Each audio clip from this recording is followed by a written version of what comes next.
મહુવા તાલુકાના ખુટોડા ગામમાં ભારે વરસાદને કારણે પૂર જેવી પરિસ્થિતિનું નિર્માણ થયું છે। આજુબાજુના ગ્રામ્ય વિસ્તારમાં પણ ભારે વરસાદને કારણે લોકોના ઘરોમાં પાણી પણ ઘૂસી ચૂક્યા છે। માલણ નદીમાં આ ભારે વરસાદને કારણે ઘોડાપૂર જેવી પરિસ્થિતિનું નિર્માણ થયું છે।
તાલુકામાં મેઘરાજાની ધમાકેદાર એન્ટ્રી થઈ હતી।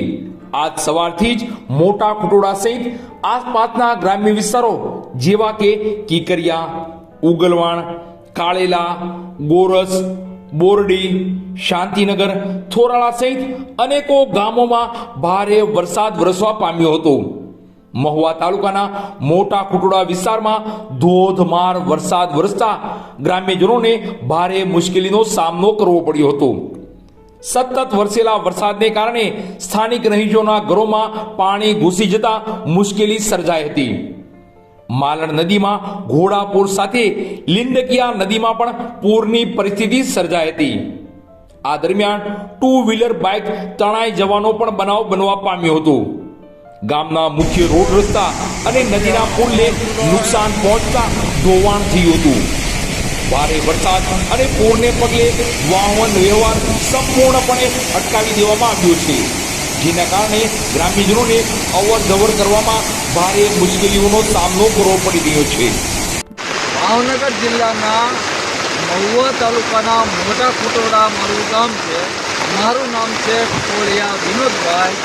આજે તારીખ 20/8/2025 આજ સવારના આમ ગણો તો સાંજના 6 વાગ્યાથી ધીમો ધીમો વરસાદ ચાલુ હતો અને આજે સવારમાં 7 વાગ્યાથી માંડી અને અત્યારે 11 વાગવા આવ્યા છે।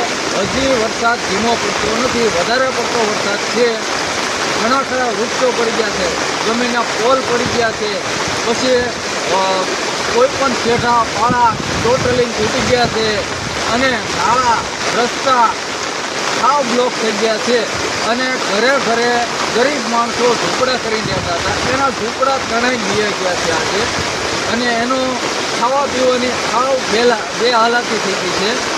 પછી આજના દિવસમાં ઘણા ખરા નાળા તૂટી અને જતા રહ્યા છે। વરસાદ વધારે પડવાથી સરકાર અમને સહાય આપે એવી ઈચ્છા છે। જ્યાં લોકોના ઘર તણાઈ ગયા છે, નુકસાની થઈ છે, અનાજ જતું રહ્યું છે, પછી મકાન પડી ગયા છે, તો એમને થોડી ઘણી સહાય સરકાર આપે એવી અમારી નમ્ર અપીલ છે।